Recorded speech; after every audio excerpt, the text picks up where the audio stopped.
Tonight on Podcast Them Down, we're talking about Matt's favorite Metallica guitarist, Damian C. Phillips, of course.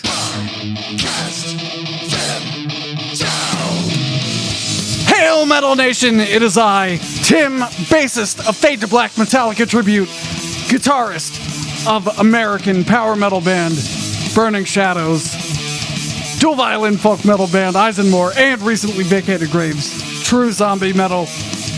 I'm joined by Matt and Doug. This might be our last, or one of the last Maytallica episodes. So, It could even bleed into Till It Sleeps. You said it better earlier. June till it sleeps. June till it sleeps. You want to take that again? It could even bleed until June till it sleeps. All right, yeah, there we go. There we go. That'll be great. I'll fix it in post. We'll fix it in post. Yeah. Oh wait, where's my button for that? We'll do it live. Fuck it. There it is. Fuck it. All right, so yeah. So who did you say my favorite? Damian C. Phillips? Wait. We still have a little bit of business. Business. Fade to Black upcoming shows for our friends all over the world who live in Eastern United States. So I'm gonna blaze through them this time. So go find the link in the description for Fade to Black, and you'll be able to find these dates yourself. June 4th in Asheville, North Carolina. July 16th in Halethorpe, Maryland, suburb of Baltimore. August 19th in Raleigh, North Carolina. August 20th in Greenville, North Carolina. August 26th in Bristol, Tennessee. August 27th in Lynchburg, Virginia. I almost said Tennessee again.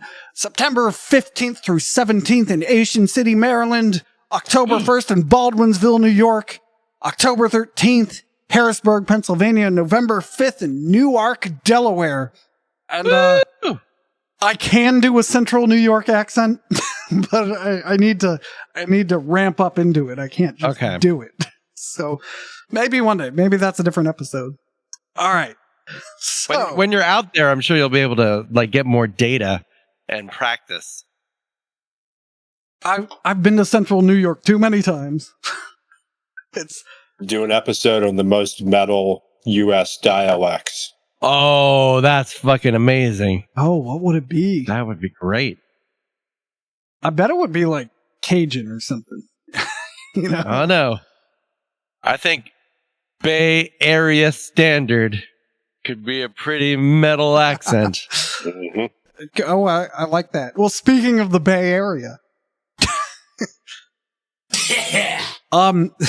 So I found this article, or maybe this article found me, from ultimateclassicrock.com. And you may or may not be, I was vaguely aware of this, but I didn't know any of the details. Metallica played one show, April 23rd, 1982, as a 5-piece. What? Yeah. You didn't know? I didn't know. So it gets glossed over. But when you've read as many biographies and crap like that as I have, it's like, oh yeah, they did a show as a 5-piece once. But this ultimateclassicrock.com article, linked in the description, I bet, is did all the digging, the same digging I'd be able to do. So they didn't really work that hard? Yeah, but they did more work than I did, and now I'm just going to summarize what they did. So it'll work out. Seems fair. Works out for everyone. Maybe this is another episode, but do they actually play any shows in the 80s with John Bush as the singer? No. I don't think he ever actually joined them. I know they wanted to.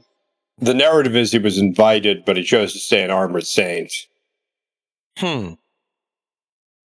Yeah, that's another interesting path not crossed. Would Metallica have the... I like I'm hijacking your episode. Oh, go for it. A more interesting question.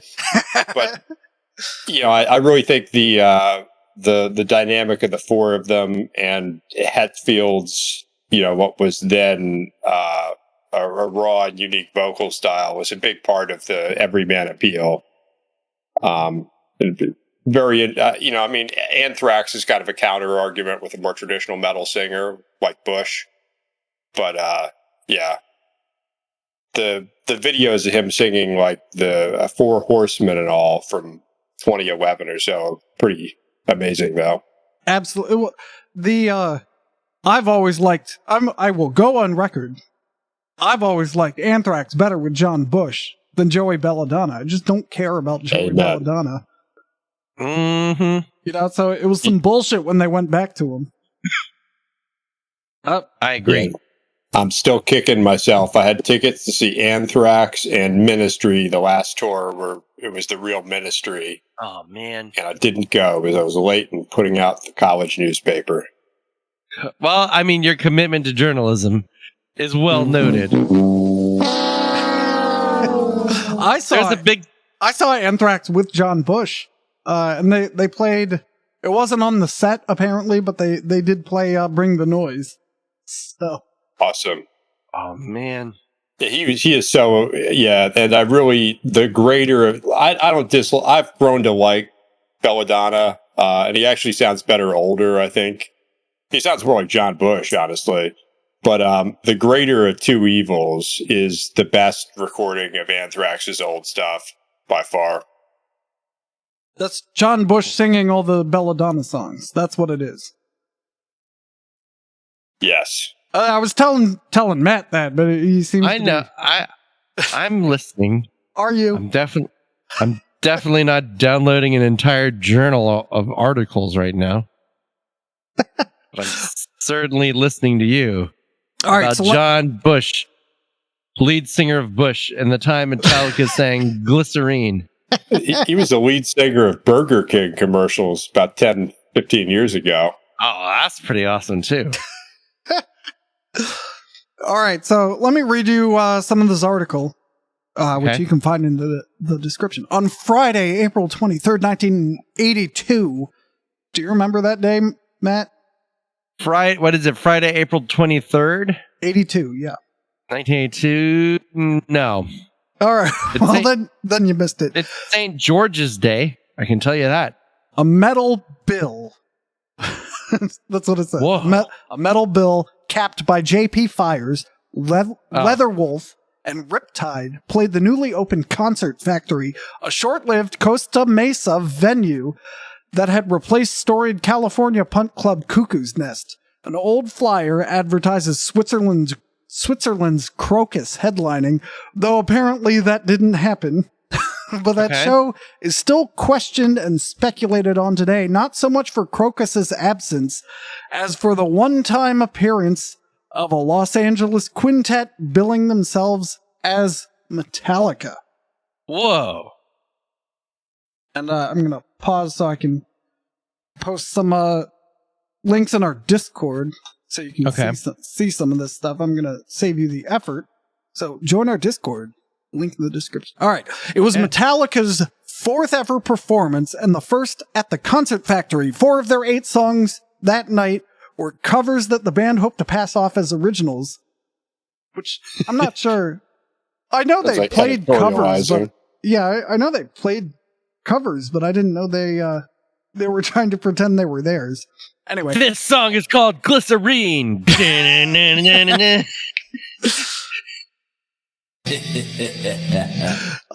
Including 2 Diamond Head songs, Blitzkrieg's title song. See, Blitzkrieg was a band in the area. Yeah. Why would you just plagiarize them in the area? Anyway. That just seems really weird.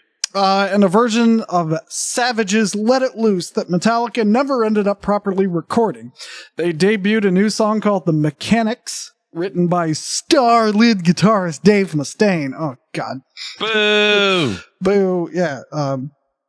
We don't give a shit! There it is. There we go. Which wrong guy stepped on fireworks, if you ask me. Which was... Shit. Which would help launch Megadeth's career on their debut album, Killing Is My Business, and Business Is Good. The other 3 songs, as well as a reworked Mechanics into The Four Horsemen, ended up on Metallica's pulverizing debut, Kill 'Em All.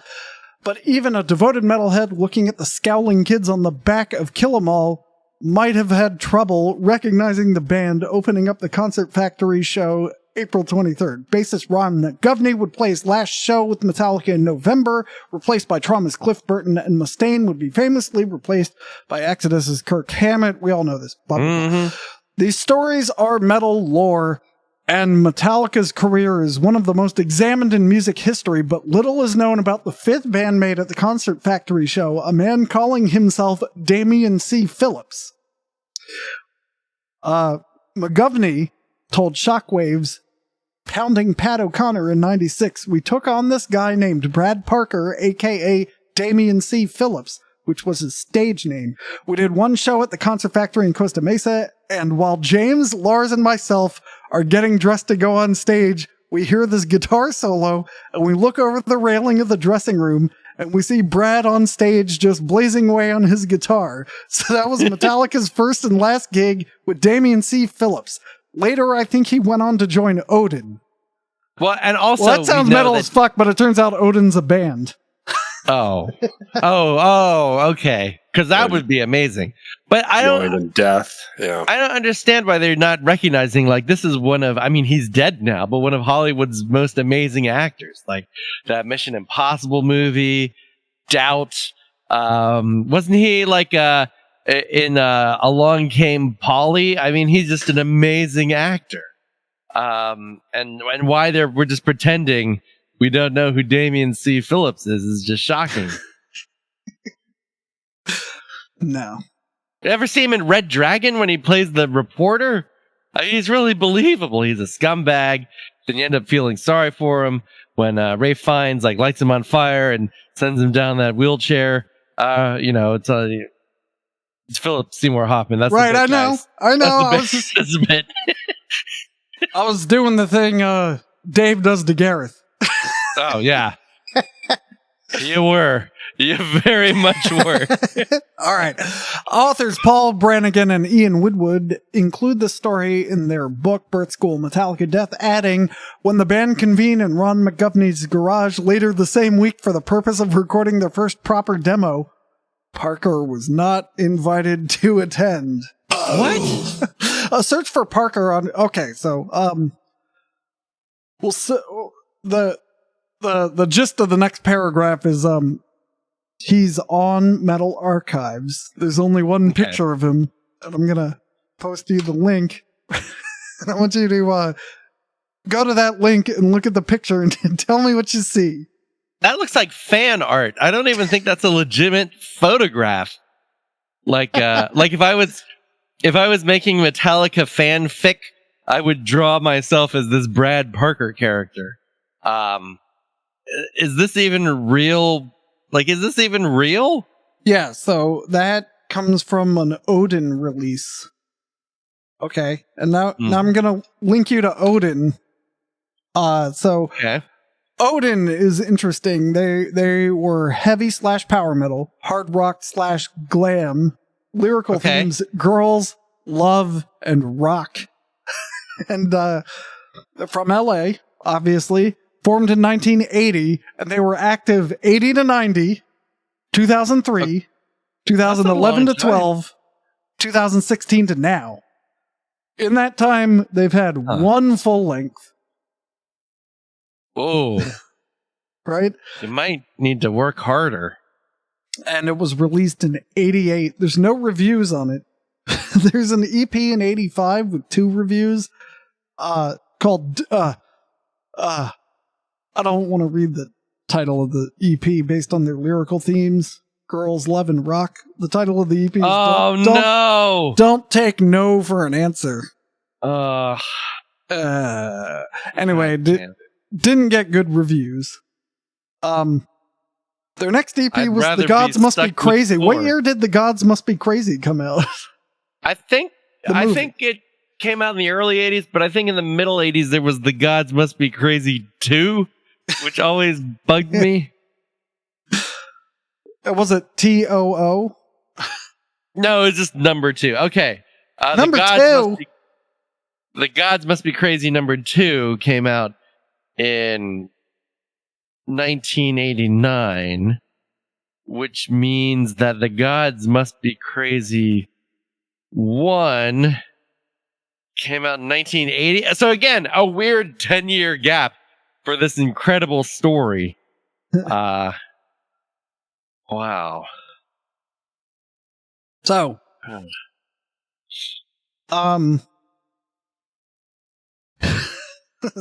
right. So back to the article. Oh, one more thing about Odin. If you look at the band photo, the bassist has a bass shaped like the O in the Odin logo. Oh, that's amazing. I was trying to figure out what it was. It's like a weird shape. Yeah. How would you describe it?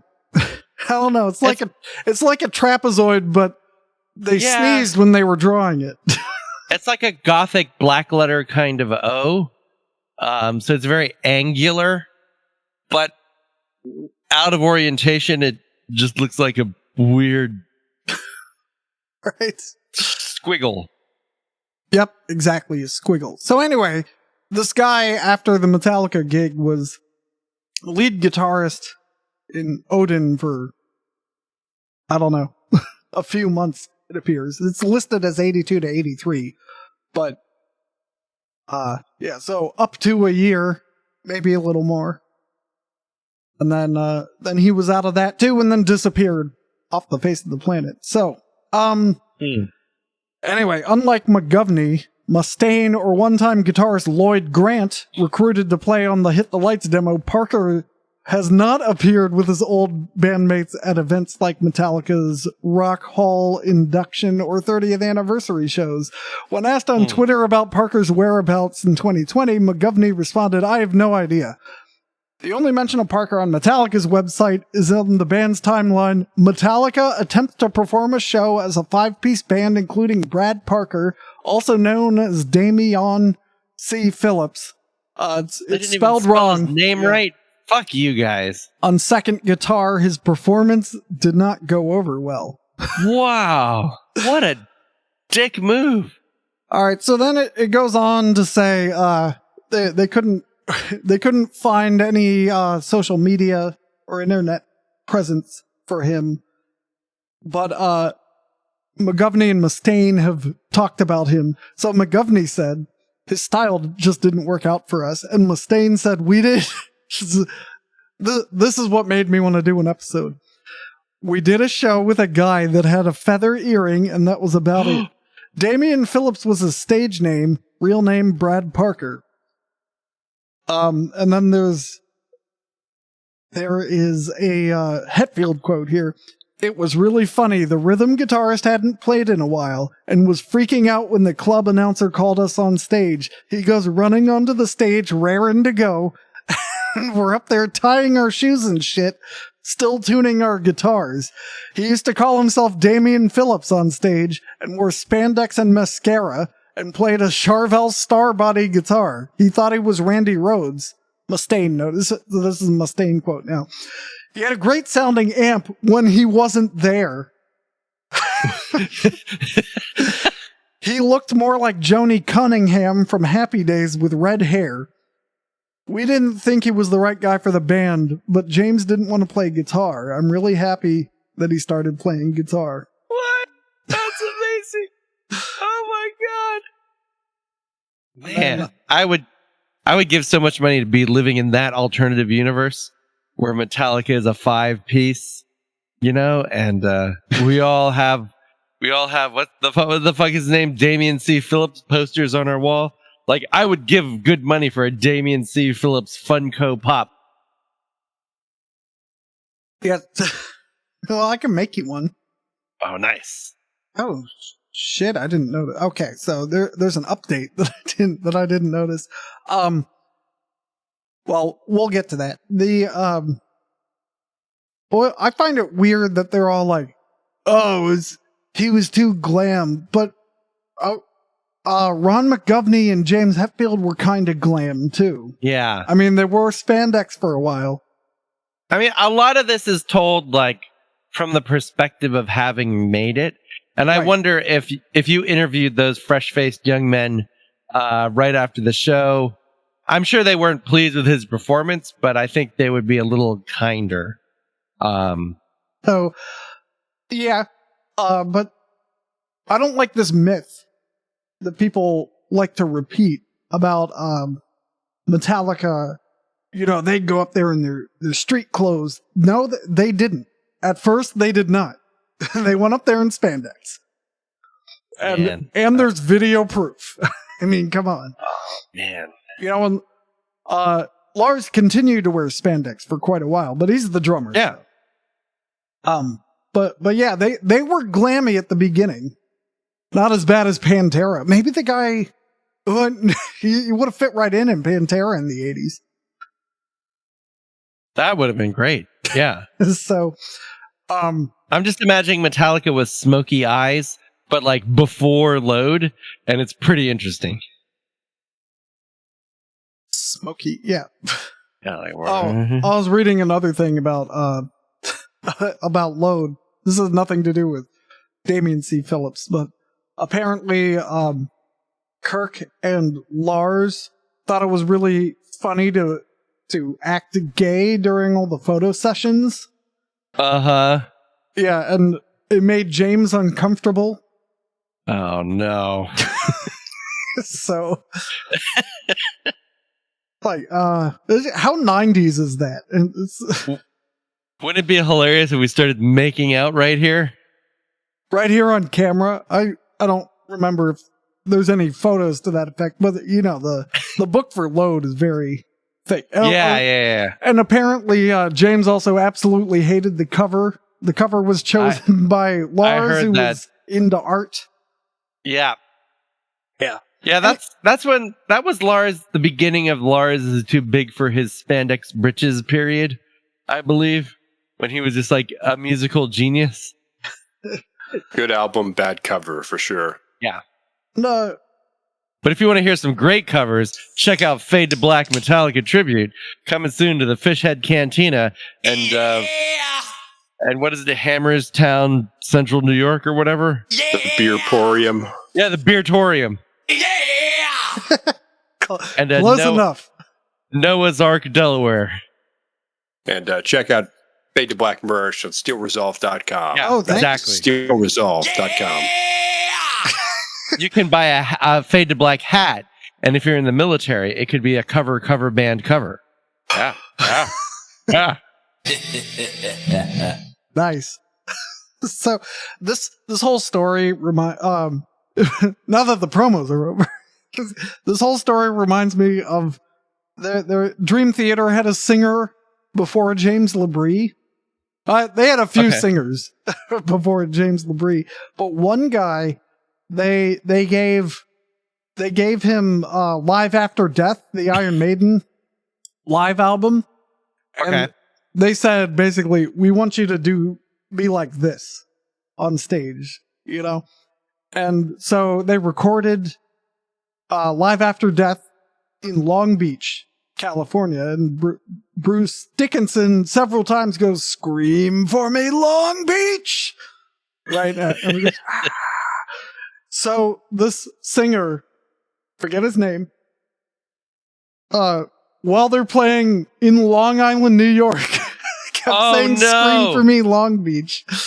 So, and apparently Dream Theater were like super embarrassed. Whoops. Oh, I need my now. There it is. Long Beach. That's like, what? I did what you wanted me to. Is it still Jiffy Lube Live or whatever the hell it is? I refuse to go there. I will not go to Jiffy. I don't care who's playing. Worst venue in the Mid-Atlantic. I will not go there. It's an awful venue, but it's about an hour and a half, depending on traffic outside of DC. Without traffic, it's about 40 minutes from the Baltimore area, 45 minutes from the Baltimore area, but there will never not be traffic. There will never not be traffic. So and it's about 90 minutes to get out of it. Yeah, so it's 2 hours to get there and 90 minutes to leave it just to get on the highway. It's fucking It's also terrible.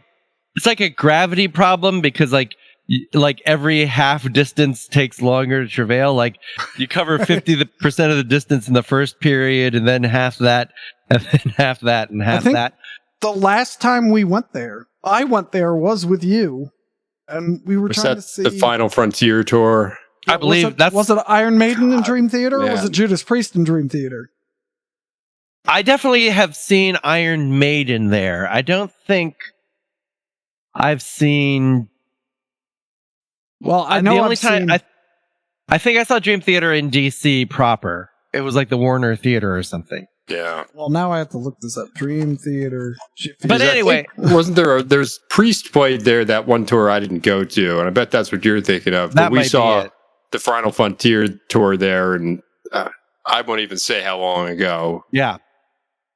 But I But think that it was. But that was a good example. So Bruce Dickinson always says, "Scream for me, Washington," when he's in Bristow, Virginia, which is where the venue is, because he knows no one's from fucking Bristow, Virginia. But I love it when the less savvy band will say, "How you feeling, Bristow, Virginia?" All right, I And found everyone it. just It was kind of looked at them. the last time I was at Jiffy Lube Live was July 20th, 2010. Wow. Iron Maiden and Dream Theater. And Okay. That sounds right then. yeah, and I remember we left like some ludicrously early time to get there in time to see Dream Theater, and we missed half their set. So I saw Dream right. Theater. I forgot all about that. They were the opener. Interesting. Cool. You know what? Because that's when all those Bruce Willis, who's the anti-Semitic guy? Passion of the Christ, Mel Gibson.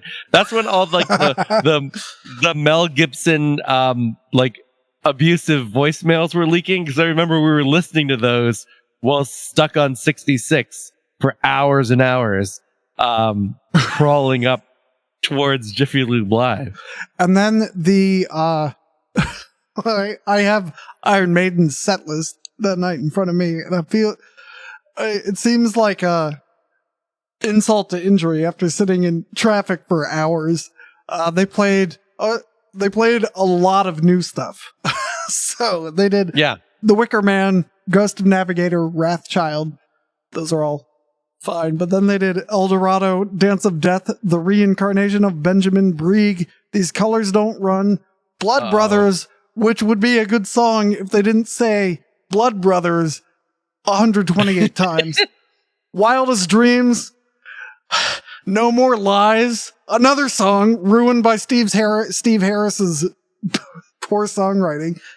Brave New World, Fear of the Dark, which I think I don't understand how anyone likes that song. People love that song. I fucking hate that song. It's terrible. Wait, how does that go again? Fear of the dark. I know. It's just one line. Yeah. And then he also says, they also awkwardly jammed in, I have a phobia that something's always there or something like that. Oh, yeah. And it's like, phobia doesn't work. That's right. Like, if you watch the Peter Jackson Beatles documentary, they Paul McCartney and John Lennon are obsessed with how things sing. That doesn't sing well, you know. It's almost like they're good musicians. Right. Yeah, Iron Maiden could have used, that type of discussion. Anyway, then they closed it out with Iron Maiden, the song Number of the Beast, Hallowed Be Thy Name, Running Free. So, I mean, a lot of those songs are good, but well, I know. So, yeah, so I refuse to go back. And I've seen Iron Maiden at Meriwether in Maryland. And my favorite thing about that is Bruce Dickinson always calls it Maryland, because that's the brand of the cookies in the UK. Oh, right. If they ever come back, we need to go see them in Meriwether. I would love to see them, as long as it's not. I will drive to Philly or Trenton or the Meadowlands before I go back to Pittsburgh. Can you The imagine? worst part, it's a nice stadium? venue. Holy shit. It is a nice venue. It's just impossible to get into and out of. I mean, so far as empty field venues, it's up there. And it's just atrocious. To your point about Bristow, though, I'm pretty sure the city limits of Bristow are a gas station. Yeah. And that gas station definitely a Sheetz. At least it's a nice gas station. Yeah, you can get chili. You guys are really down on Jiffy Lube Live, but I will see all the podcasts and downers there on Sunday, July 24th, when I'm seeing Kids Bop Live 2022. I can't wait to hear all my favorite Kids Bops. Don't they take like pop songs and kind of make them kid friendly? I wonder what they did to WAP. Yeah, it's like, this is a very sexually suggestive song, Kids Bops. I'm not sure you should be doing this. All right. So, follow Wet up. ass popsicle. Let's wrap up this Damian C. Phillips thing. Yeah, we gotta get to the update. So the update, well, it's sad. Oh no! I just saw a sad word. Ultimate Classic Rock reader Doug Didier, I'm assuming that's French, has alerted us to this January 7th, 2018 post on the official Odin Facebook page noting the passing of Mr. Parker. Oh, our hearts go out to Brad Parker. No! Oh. Our hearts go out to Brad Parker, who passed away yesterday. Brad was a member of Odin and played guitar with us in our formative years before we became a four-piece. He also played on our very first EP, Caution. He was vital in our formation, and we all wish him a peaceful journey into the afterlife. Brad was a couple years older than us and had experience, something that we sorely lacked at 16 and 18 years old. He had taken lessons with Randy Rhoads and played in bands with Joey Vera from Armored Saint, right? Wow. Tommy Lee Jones from Motley Crue. Oh, yeah. And rumors of a very early Metallica. He rented a house in Glendale and transformed the garage into the rehearsal studio where we practiced, listened to music, and partied every day. Literally. He taught us how to promote the band. We rocked quite a few backyard parties, clubs, and he also played Perkins Palace once with us for our very first big show. Rest well, old friends, and thank you. And then,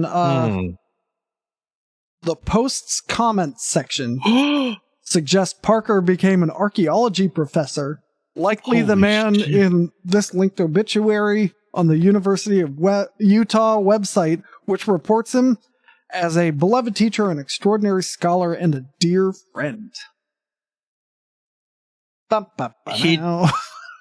They have very similar.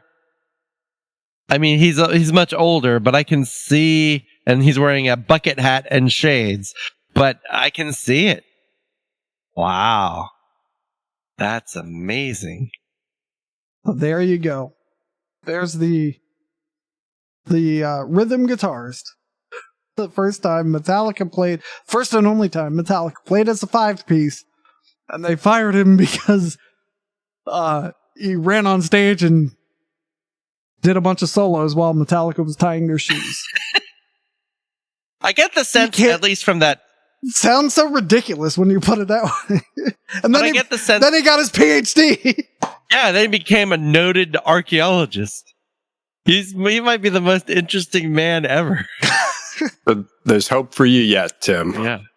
Yeah. Hey, I got. But from that Odin post, I get the sense that they only kept him around because they needed to use his house, and he was older, so he could buy them beers.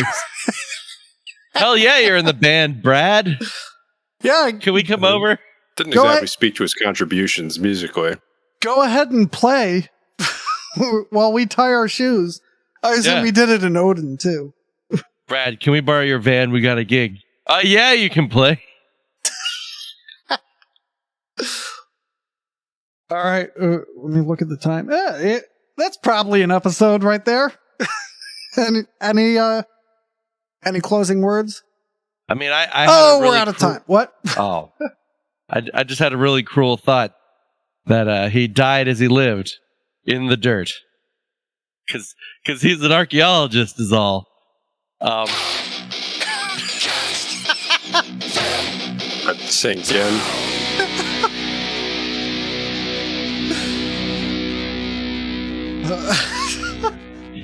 He looks ironic He spent his whole career looking at Bones, and now he is Bones.